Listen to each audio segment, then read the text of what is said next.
Welcome to the What's Your Deal podcast, where we discuss business acquisitions, investments, management, and exit strategies. I'm your host, Matt Euler. Let's dive in.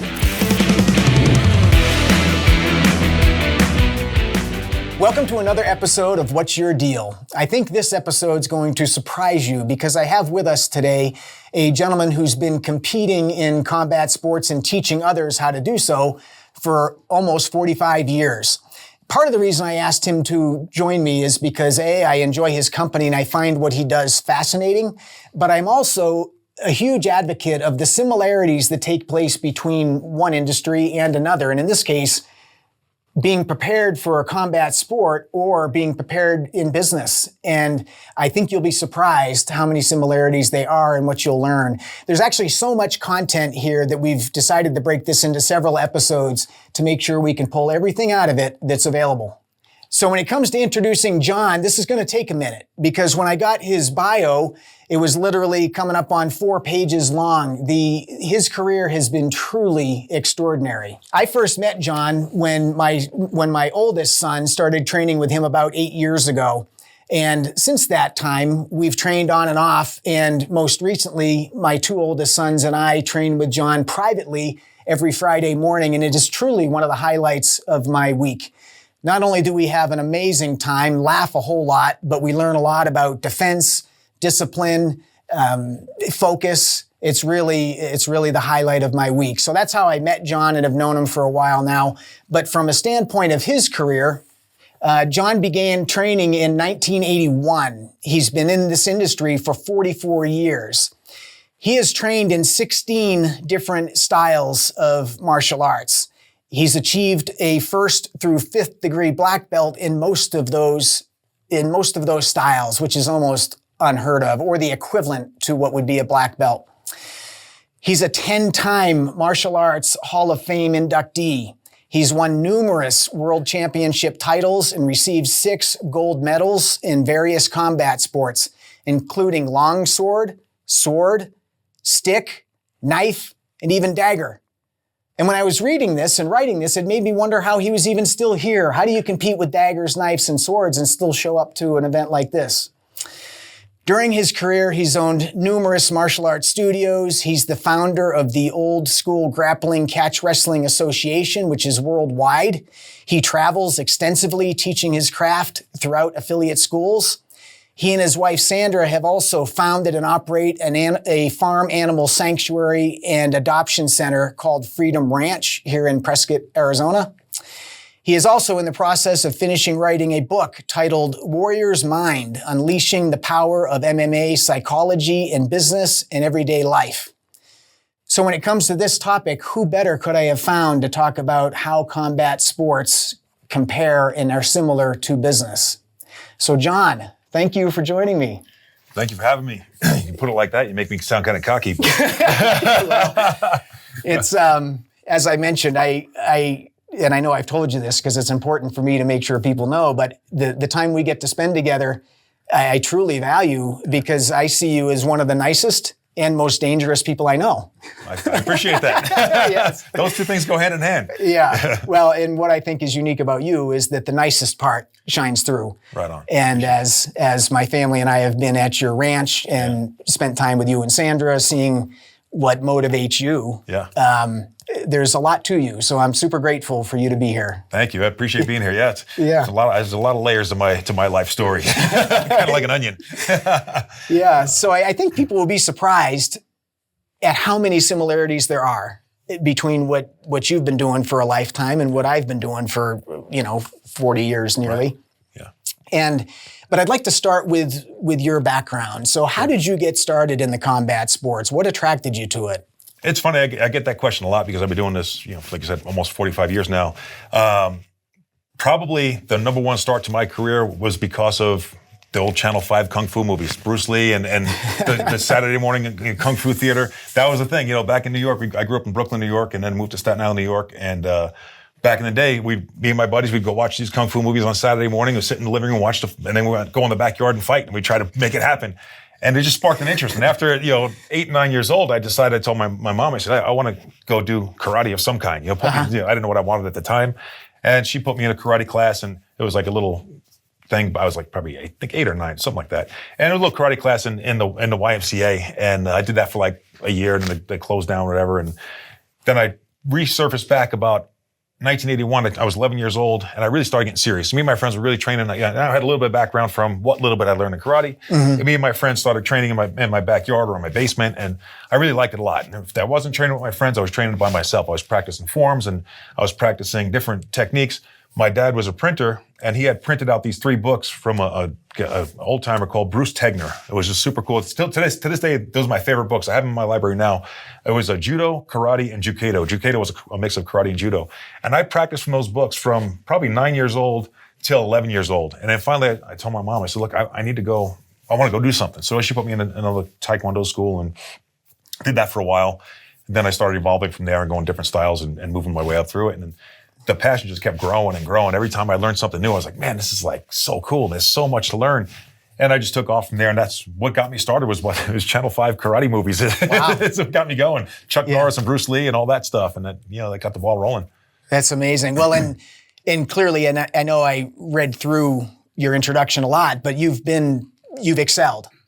I've done pretty well. Yeah. And it's interesting for anybody who's excelled in any field. They've got distinctions and refinements and systems and all those things that apply to business and apply to life and apply, in your case, to the combat sports. So it really seems like it took on a life of its own from a young age where you just were passionate about it because 16 different styles. Yeah. Most are feeling accomplished if they become great at one. Yeah, for sure. Yeah, it's just, I'm just one of those guys that I'm an overachiever. I just love to do stuff and I love to test myself and push. And that has translated so well into my business life and personal life, just having that constant drive and that constant want for perfection. And I think that all stems from the martial arts, from the fighting world, is that, the better you get at stuff, the better you want to become at stuff, right? So like, interesting. As I progressed and I'd get good at one style of martial arts, I start feeling confident and comfortable. Then I come across somebody who's in a different style and that's, wow, that looks pretty interesting. That's something I don't know yet. I need to learn that. But I don't want to just learn it. I want to be the best at it, And I get this drive and this fire. And it's to this day, I still do the same. I train all the time on my own. I'm always constantly doing stuff. This weekend, I'm going to teach in Nashville. I got a 2-day seminar to teach out in Nashville. But my coach is going to be there and another guy's going to be there. And I'm super excited to train with them and be a student again. And I love that part of it, that constant chase of perfection. And that applies so well to business where, you could always tweak your business. You could always find a way to make it better, make it run more efficient, optimize it. And it really translates perfectly. It's that fire to get to perfection, Yeah. So clearly you're a competitive person and you like to win. Yeah. And we'll talk further about some of the value system you have around that, respect and honor, and some of the things that come along with that.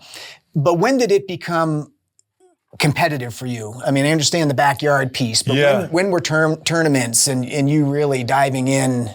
So kind of on my personal side of my story is I grew up in New York. New York's a tough place, and me and my friends we were a little bit of assholes back in the day. We used to fight a lot. We get in a lot of fights, and as I learned more, I start training more and learning more.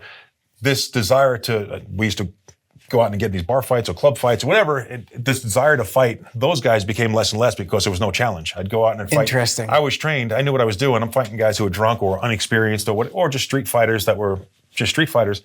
And I started thinking like, how do I test myself better? This isn't the test I want. So I was probably in my late teens when I really started competing. And I said, well, you know what? I can go fight guys who are training and they're much better than these guys in the bars and clubs and streets. And that's what really started sparking me off to pursue this perfection through combat rather than fighting and getting in trouble, which on the double edge of the coin, which a lot of my friends didn't do that and they wound up on the wrong side of the law, getting in trouble and things like that, where that kind of pulled me into a positive direction, kept me out of trouble, kept me out of harm's way, and made me really get competitive and want to test myself and see how I could become the best of what I could be. Okay. And so you competed, but you also had, I think at one point, 4 schools. Yeah. Yep. And you used to have, what was the tournament called between the schools that you? So we had the Civil War. Yeah. The Civil War. My 2 biggest schools, we had 3 schools in New Jersey, 1 in Melbourne, Florida at the same time. So we started out, a quick background on that is we started out, as most martial arts schools, I always tell guys who ask me about martial arts schools, I say, rent from somebody first, get a small spot. And we rented from a dance school called Happy Feet in New Jersey. And there was a purple door. We had pink and purple stars on the floor. There was glitter everywhere.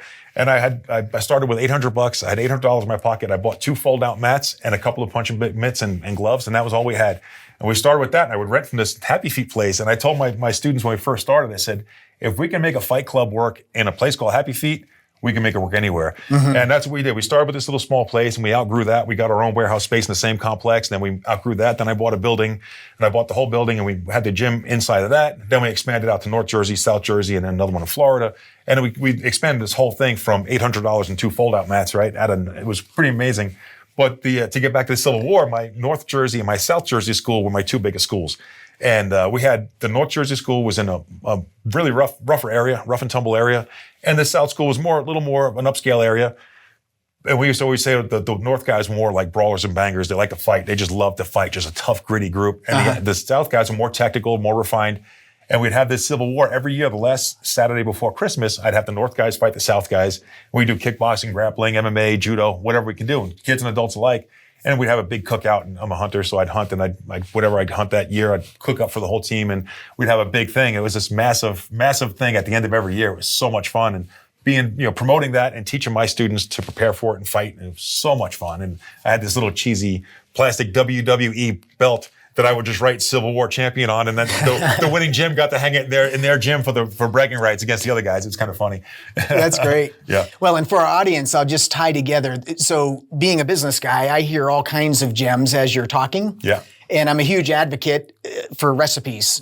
People have recipes for doing everything. I call them a recipe because it's a simple, way to describe it. But the recipe I'm hearing from you is that not only were you a good competitor, but then you decided to be a leader. And you decided to be a leader, and we'll use my term, business manager, of probably the toughest people to manage on the planet. Without question. It's like herding cats.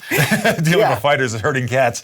Well, and I am also, because I know you, I'm also aware that part of your leadership and management style is respect and honor. I mean, this isn't just a brawl in class. No. This is a skill. Yeah. And there's a purpose behind it. And it sounds like a lot of the people, and I know some of the people you still work with, need that leadership. They need that mentorship. Absolutely. And you've certainly earned the respect of them to be that leader, and they listen to you. Yeah. Yeah, you're a guide. It's worked out really well. I mean, and being that I've walked through the fire first, like I always tell my fighters, I'll never put you in something that I haven't done first or I'm not willing to do. Mm-hmm. I've been there. I've been through all of it. I've done it all. And I could confidently say, if you're ready, you're not ready. And we'll talk more about that later. But the respect and discipline comes with that they understand that, all right, I'm not bullshitting you. If I tell you this is what's going to be, this is what it's going to be. You know to expect it. And, the guys, they respect that for sure. And we encourage we not just encourage, but I expect nothing but respect and honor and discipline from them, and we'll talk about this later too. But I always tell my guys, you need to be a martial artist first and a fighter second, which means you have to have all the discipline that comes with it, all the respect, all the honor.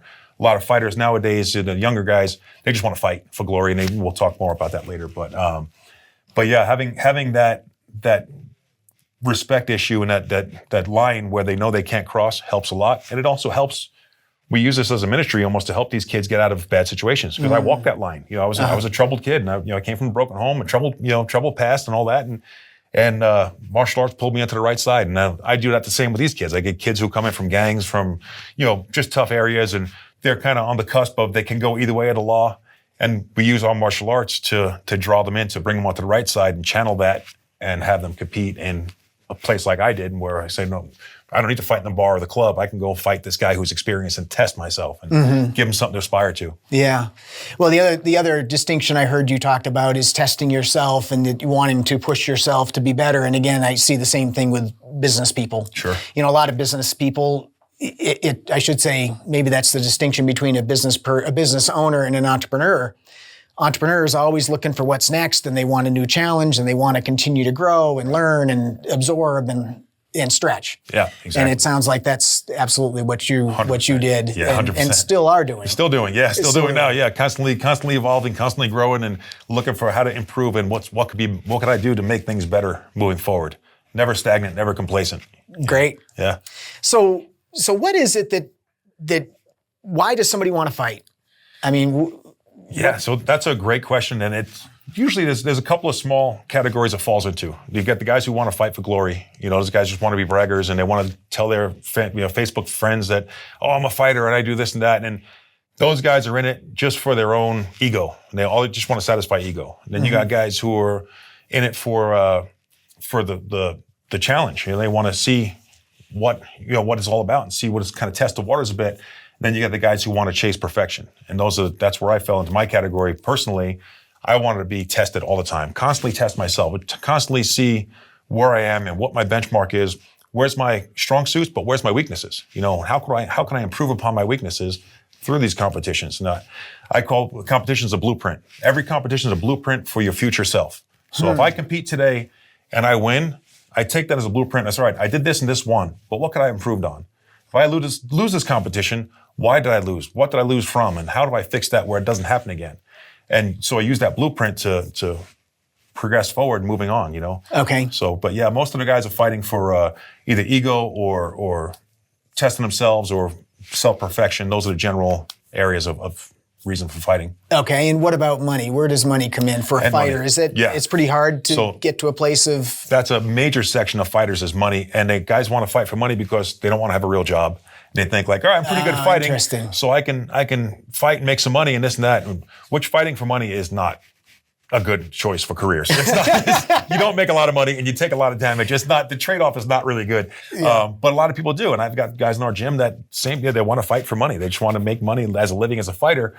But to make it, it's like being a rock star. There's 20 guys in the top level of MMA, and there's billions of them out training. Literally. I mean, anywhere across the globe, there's guys. Every city's got thousands of guys training, and out of those thousands of guys, one out of each state might make it to the high level. Maybe 5. I don't know, but so it's a hard thing to do. But so when guys who fight for money, generally they fade out quick, and they don't usually become good coaches.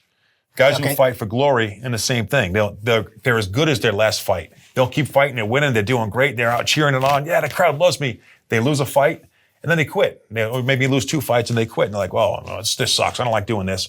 But the guys who fight for self-perfection and to chase that challenge to make themselves better, those are the guys who go on to be career fighters, into career coaches, and to shaping lives of future fighters. And to me, that's the only and the best way to go. Yeah, well, and similar to business people. I mean, I have business people who contact me wanting to buy businesses, right, or even just understand the industry. And there are some that are certainly, and I've shared this in other episodes. Whatever makes the most money is the business I want to buy. Right. Yeah. It's not going to work. No. It's not going to work. And I've also seen business people who failed. And let's use COVID as an example, because during COVID, a lot of people had no choice but to fail. I mean, just the outside circumstances were so overwhelming. But they did not stay down. Right. I mean, they were in for the perfection. Yeah. Right. They were like, okay, I learned a lot. I'm ready to do this again. Now I need investors. Whatever. They reposition and go after it again. And then certainly the people for the glory. I've also seen that I can feel when there's so much ego attached that it's really about being a business owner. Right. And oftentimes that doesn't work out in a way that's sustainable because the failures hit so hard, I think. And so in business and in combat sports, it's not for everybody. Right. No. Right. You have to have the right mindset and the right recovery mindset. You have to be able to win and lose and know what to do with it. Well, and that's part of what's so fascinating to me about what you do is in business, if you fail, depending on what else you have going on, it could be a bad day. It could be 7 years of bad days, right? I mean, it could be the end of the story, but it's financial usually. And I don't want to understate how significant that is because a lot of people lose their marriages during these business failures and things like that. It's real. Yeah. But in what you do, when you or somebody else gets in a ring with somebody, they are literally trying to hurt you. Yeah. As quick and as hard as they possibly can, and your goal is the same. Right. Yeah. And that's a whole different game. Yeah. Yeah. There's immediate consequences. Right. Well put. Yeah. That's it. There's consequences and repercussions to everything you do. And then you got 2 guys that want to skillfully but still hurt each other. It's a very different thing when there's a physical outcome that could be bad. It could be career ending. It could be business ending. It could be triumphant. You just never know. So it's pretty interesting how the dynamic of two guys that want to get after it, you have to figure it out quick. A lot of making decisions on the fly and a lot of ways to regroup when things are not going right. And just like in business, if you start going down the rabbit hole of things going wrong in business, and then you don't make the right choices quick enough, you're going to tank. And fighting's the same thing. If I start doing something wrong in a fight and I start getting punched in the face repeatedly, if I don't make something happen fast, it's going to be bad. It's going to be over fast. That's it. I'm done. So you have to be able to make those quick split-second decisions to all right, how do I fix this now? Don't wait down the road. Let's not overanalyze this, and don't get paralysis by analysis, right? So in a fight, you start thinking about, all right, he's hit me with this. I have to do this and this and this. You got to hit 6 more times while you're thinking about it, right? So you have to pre-program to, if I get hit, I'm going to move next time. I'm going to do this or that, and having my next setup, whatever it's going to be. And the same, in my opinion, the same in business, right? If you start going down that rabbit hole of things are not going the way they're supposed to, if you don't have a plan quick or you can't adjust on the fly, you're going to be in trouble. You're going to bills start piling in quick. And if you can't figure it out, you're in trouble.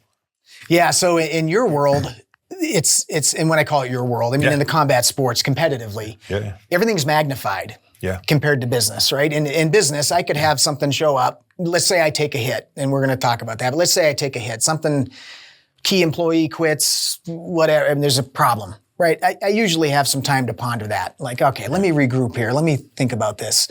What's magnified about the combat sports is there is no time to think. Right. Otherwise, it's just more punishment. Yeah, exactly. Right? Yeah. And defeat, ultimately. That's so. And that's what I think is partially so fascinating about this conversation. And so our second episode is going to be on the mental game of combat sports and the mental game of business. But just to touch on that for a minute, like you said, you can't stay out of that hurt for very long. No. Right? Yeah. And the other distinction you shared is that if you think about it, you've been hit 6 more times in the time you think about it. So what is the alternative for that in a sport like you're in where it's so magnified? Muscle memory? Muscle memory and pre-programming setup combinations off attack and defense. Okay. So like my biggest thing when I competed was I would always put 3 of my best go-to moves off any failed situation. So let's say like ground fighting, for instance. So on the ground, if somebody's on top of me, I have my 3 go-to escapes from that position. If someone's on the side of me with, they start to punch, I have my 3 go-tos. So I pre-program in my head, worst case scenario, and I times that by 3. And then I use that formula as my blueprint to get out. So now I know that, all right, if this guy's on top of me and he's punching me in the face, I don't have time to think, all right, what am I going to do? I have to know that this is option A, this is option B, this is option C. If that doesn't work, go back to option A, right? Start moving quick. Start cycling through until you get it to work. But you have to have that A, B, and C backup.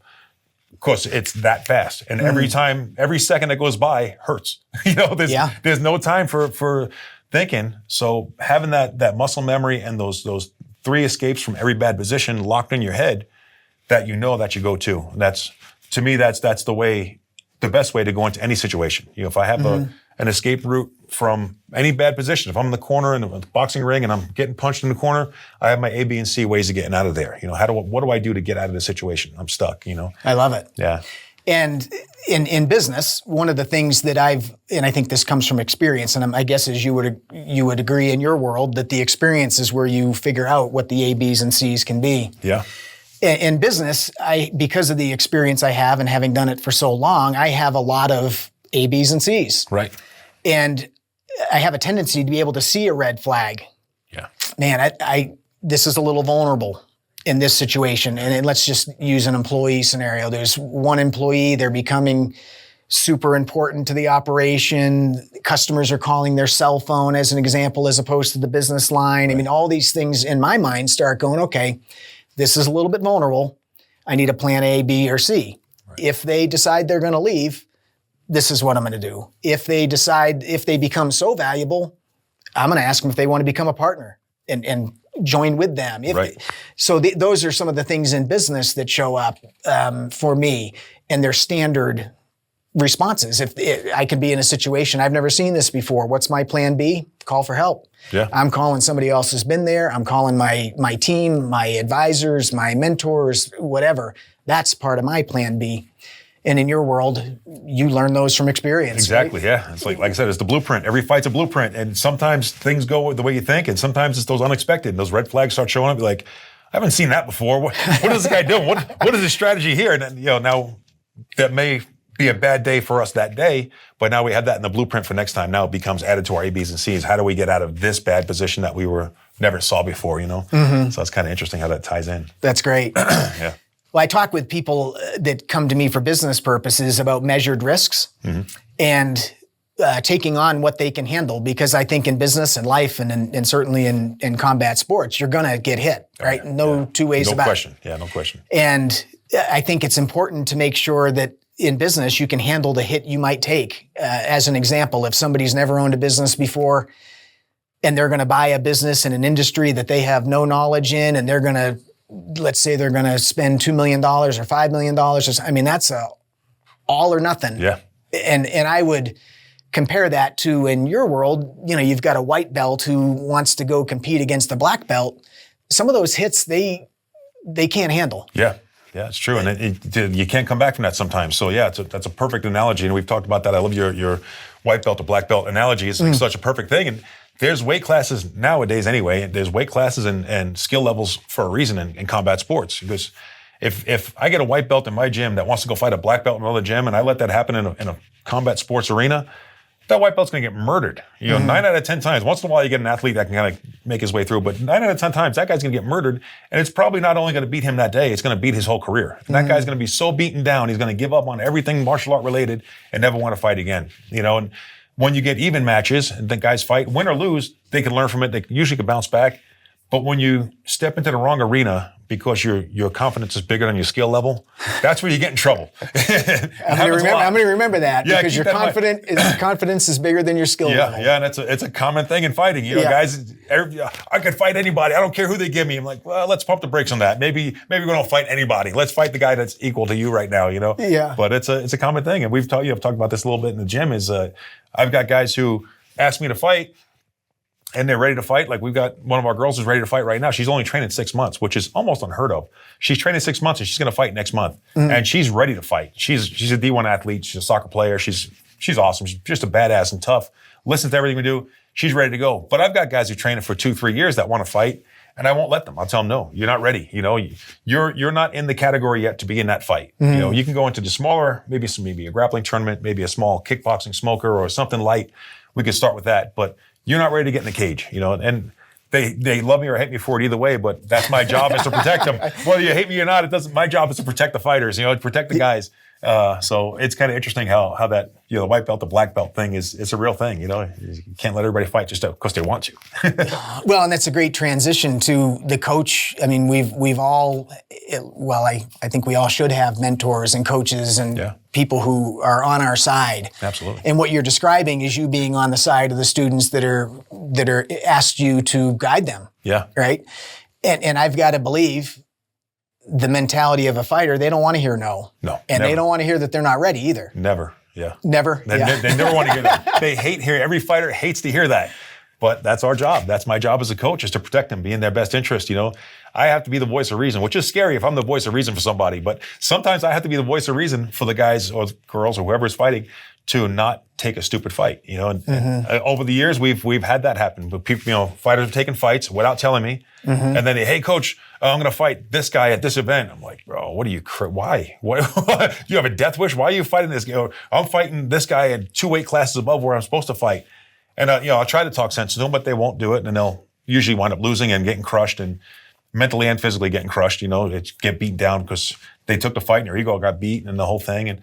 But that's all part of being a coach. Is sometimes we're the bad guy and sometimes we're the good guy. But our job is to protect the fighters. But they don't like to hear no when you tell them. Yeah, well, I guess the distinction I might make is that that's part of being a good coach, right? Because I'm sure there are people out there that they're just whatever their motivation is, pump them out. Yeah, that's a lot of fight, smaller, especially smaller fight gyms. Some of the big ones, they'll just push out fighters just to make a name for themselves, win or lose, whether the guys are ready or not. We've had guys back east like that, and these other teams, they just have guys fighting immediately. Like guys, 2, 3, 5 months, they're just a tough kid, and they put them in the cage or in the ring, and they get them beat up, and they're like, what are you doing, man? But they're just trying to get their presence felt, and it's an ego thing for the coach or the gym owner. which is stupid. Like you're ruining these kids' careers by pumping your ego to just try and put numbers out of your guys fighting. So I'd rather have 2 guys fight a year that are ready than put out 10 guys a month that are not ready. Yeah, so for people that are, which is the majority of our audience, people that are interested in buying businesses or becoming business owners, that looks like pacing yourself, right? Yeah. And surrounding yourself with enough knowledge and education. In your world, it's training, right? Right. In our world, it's knowledge and education to make sure that you're able to make wise decisions. And probably even more importantly, to know when you don't know what the wise decision is or not, and to go back for help. Right. Probably similar to what you're dealing with your... Yeah, you had shared a story with me about one of your students who wanted to compete, and you watched a video of the person that he was supposed to compete with, because if this is done ethically, it's a matchup. Right? Yeah. And you declined. Yeah. The kid was upset. He didn't want to, he's a young kid. He wants to fight. He's super anxious. Very good, talented kid. But when I watched the video, I said, man, this other guy is way more experienced. He's bigger, stronger, hits better, hits harder. And he's just much more composed, and you could see the relaxation in the ring when I was watching this guy fight. As he's just in a different class from my fighter. So I told the promoter, no, I'm not going to take that fight. And the kid was he understood, which was good. He's a smart kid. He understands that I'm looking out for his best interest. But he was disappointed. He's like, oh man, but we have to know when we're outclassed. If you're outclassed, you're outclassed, and we have to be smart about our decisions. We can't just charge in and take whoever they put in front of us. Yeah, and that comes with experience, right? I mean, you're able to see things because of your experience that somebody else may not. Yeah, exactly right. And be able to read that situation much more carefully. Yeah, absolutely. At first glance on paper, anything was good. It's like, oh, he's my height, he's my weight. I could fight that guy. Yeah. And you watch him move, you're like, ooh, that guy's a lot better than I thought he was. When you find yourself in that ring or cage with him, then it becomes a whole different story. Now there's nowhere to go. So you're like, I took a wrong fight. It can get bad fast. Yeah, I've had people where I've told them, and again, different world, but I've said, listen, I would walk away from this. And I think it's important to know when to walk away. And this is one there's too many red flags or too many unknowns, or if this happens or this happens, it's over. Yeah. And again, similarities between the two. And sometimes they don't want to hear it. Right.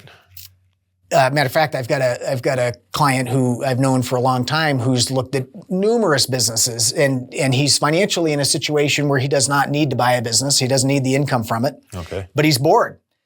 And I continue to remind him, I'm not going to let you ruin your lifestyle over this.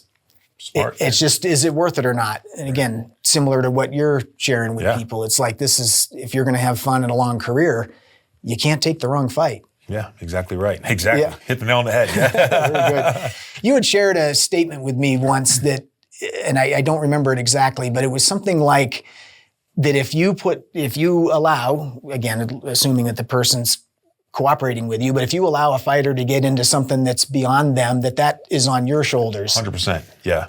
That's really intense weight and obligation. Yeah. Responsibility. As a fight coach, that's my job is it's all on me, win or lose. So if, my fighter's going in there, but if I don't have my fighter prepared for that fight and they get beat or hurt, that falls back on me. That doesn't fall on them. They did what I told them to do. They got in there, did what they were supposed to do. But if I didn't prepare them correctly, that's on me. And it's a tough burden to bear. Mm-hmm. So I take it very personally when our fighters go out to fight. And I take it personally if they win. I take it personally if they lose. If something goes wrong, I immediately dissect why. Why did we lose? What happened? What went wrong? Did we follow the plan? Did we not follow the plan? Did I tell you to do something you shouldn't have did? Or did you stray from the plan and do something wild and reckless? In which I've had both of those things happen. I've had things where we followed the plan and it just didn't work out. And we've had guys, I call for, tell the guy to throw a right cross and he does some spinning back kick or something and gets double leg takedown and everything just went south like that. You didn't do anything I told you to say, So I take it very personally, and I think it's really important that the coaches put that on themselves, that, we're there for them and they're there for us, but everything falls back to what we teach and what we do, so it's, that's an important factor in being a fight coach is accountability and responsibility. Yeah. I'm responsible for that fighter. Well, there's a lot of power in that. I mean, the words you used, I think, were take that on themselves, right? And it's almost like carry the weight of what you're saying you're going to do. Yeah. And that takes power and consistency and an upright person. And so this brings me to team. Most people, I think, and I certainly would look at the combat sports as like it's a guy, a gal out there slugging it out. They're on their own. Right. But that's not the case, is it? No, there's a team. It's a team sport. It's funny, like I tell people all the time, just because we don't have numbers on our jerseys doesn't make us not a team. You know, like Right. we don't all walk around with the same color shirt with a number 1, number 2, number 3, or whatever. But we're a team. It's a team sport. It's an individual event, but it's a team sport that gets you there. So the team is what builds the fighter. You know, the fighter goes out and executes, but we have to, as a team, bring that fighter together. So like right now, we've got guys getting ready for some fights, and like one of the guys getting ready for an MMA fight. We've got a newer kid that's at the gym. He's a great wrestler. So I put that kid on our fighter all the time. Wrestle him, just out wrestle him all the time. Make him, push him. We've got other guys who are good strikers. I'm like, get in there and strike with him. Outstrike him as much as you can. And that's their job as part of the team, is to make this guy as sharp as he can be in every aspect of the game as a group. And then when it's time to go, then he steps out and he gets in the spotlight. Then it's all on him and falls back on me. Then it's the two of us and that's it. But to get him there, it's a team that makes it happen. I love it. And guys who don't rely on their team, that those are the ones who kind of fall off. They're fighters, going out from, like my coach says, and I love this. This is such a cool thing. One of my coaches always says, fighters, especially like glory fighters, are thankless. They're the most thankless people in the world. They get out and they say, "Oh yeah, I won this fight because I did this and I did that and I did this and my training and then you get the martial art fighters, the martial artists and the humble guys who, man, I did this thanks to my team, my coach, my training partners, and thank God I had this guy help me prepare for this part of it. This guy helped me. And that's like, to me, that's the biggest thing. When I get a fighter to go out and I hear him thanking his training partners, I'm like, dude, that's a guy who gets it. He's got honor. He's got respect. He's got discipline. He's a real fighter. He's a martial artist and a warrior. The guy who goes out there and, I fought and I trained and I won and I did this. And that guy's just a glory fighter. He's out there just trying to get his spotlight and, tell everybody how cool he is. So there's a big thing. So I love that distinction between the two of the glory fighter versus the actual martial artist. Kind of interesting. Well, in my world, I've become a huge fan of partnerships.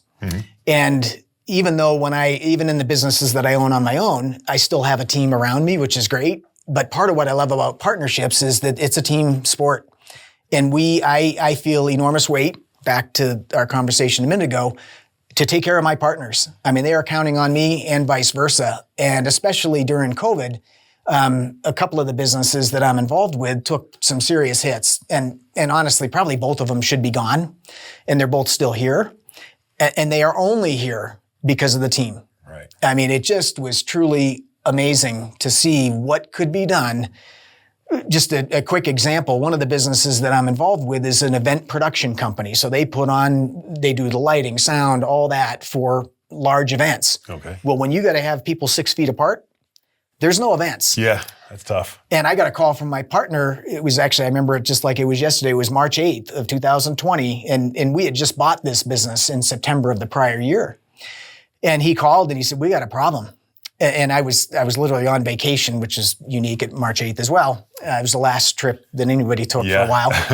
But I remember exactly where I was standing. And he said, "We lost $3.5 million worth of events in the past 5 days." Oh man. Like, what do you do about that? Right. And it's honestly him as a leader and all of us supporting him that kept that business alive and able to, we just finished our best year ever. That's amazing. After should have been gone. Right. Just should have been gone. So I'm a huge advocate of team, and it's fun being at the gym and watching how you do exactly what you just described. Yeah. To get people ready for what they're up to. Yeah. And what they're up to in your gym is they want to compete. Yep. Yeah. And probably one of the most unforgiving sports there is. For sure. For sure. That's not a probably, it's a for sure. It's a definite. Yeah, that's a definite. Yeah. Yeah. It's very unforgiving. Every mistake hurts in our business. There's no like, oh, that was terrible. It hurt. If you missed, you're going to hit in the face. It's not fun. Yeah. Kick in the leg or whatever. Yeah. That's never good. So how do people prepare for a combat sport like that? I know they've got to train, but what goes into that? There's a physical component, but there's a mental component. And I know we're going to talk more about mental in another episode, but can you just give us a glimpse into somebody says, "Listen, let's take this young lady that I've seen at the gym. She came in from a soccer player and is like, this is my new sport." Yep. So what are you working her through? So my whole thing is her mental discipline and her ability to adapt on the fly and to start to learn from everything that goes wrong in training. That's what I look for in the fight training part of it. And her being an athlete, coming from a D1 soccer background, she has the drive and determination, and she has the coachability, which is so important. Coachability is not everybody has that. I got fighters, I tell them, hey, I want you to try this round. This didn't work, try this. And they kind of like, oh yeah, okay. And they kind of blow it off, and they don't do anything. I just told them.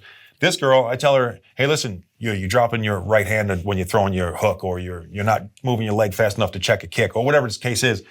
She immediately makes that correction on the spot. Wow. And half the time during the round, she'll be doing something as the sparring is going on.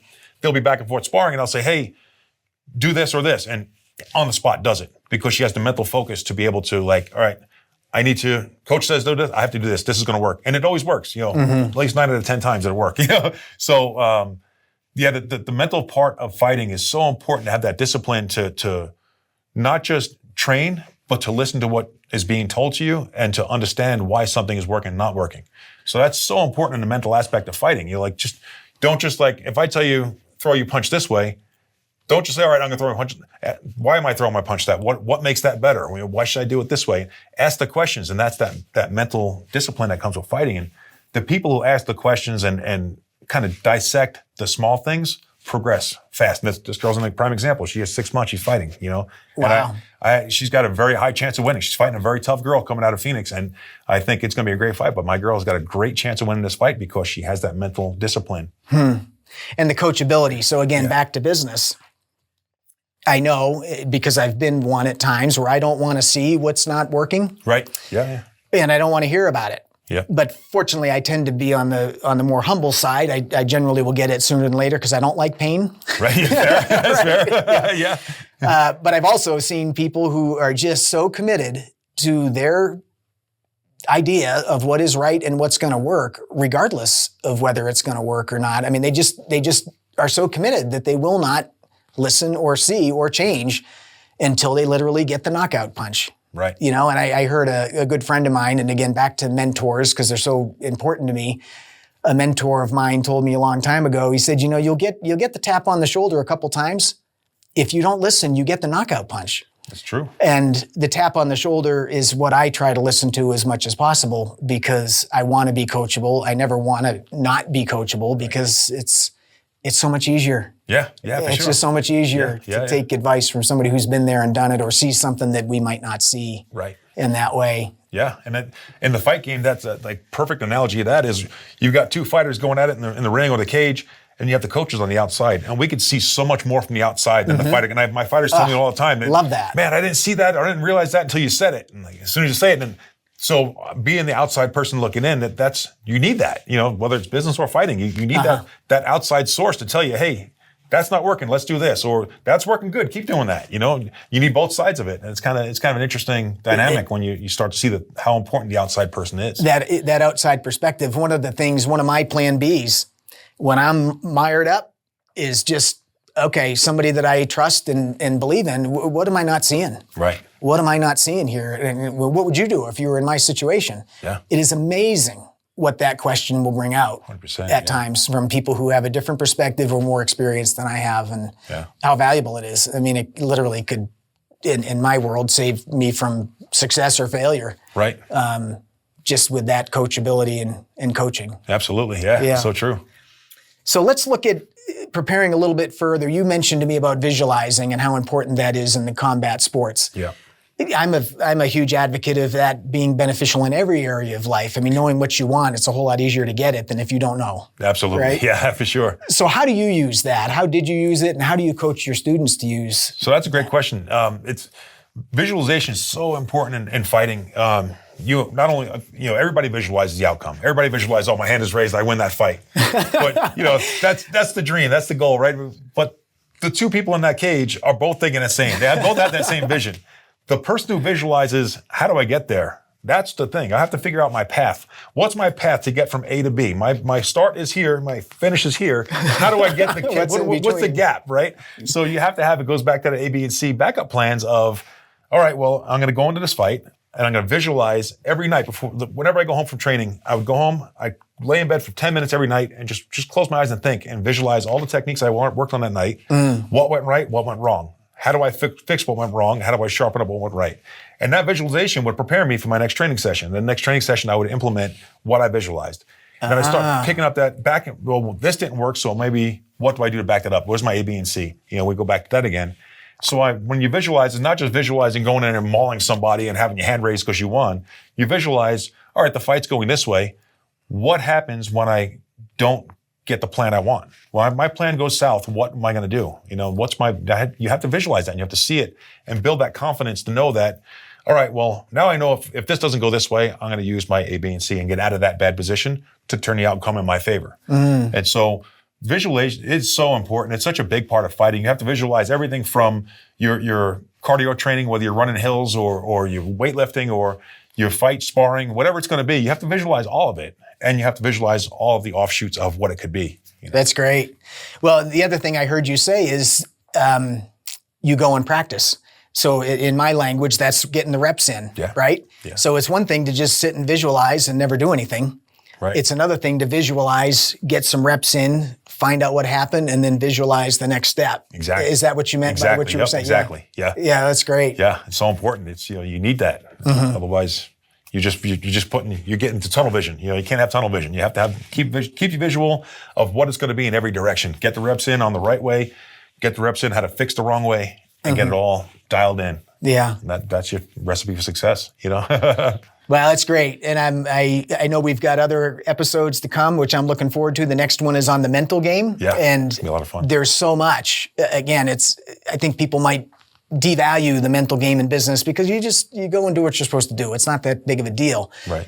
In your world, it's a very big deal. It's extremely big, yeah. And that's what I'm excited to elicit from you so that we can all benefit, how to take those same systems and recipes and apply them in business to be ready. If you're anxious about something, do you just not go, or do you go? Or how do you work through those voices in your head? Or, all of that. So anyway, I'm super grateful for you being here and looking forward to the next episode. Sounds great.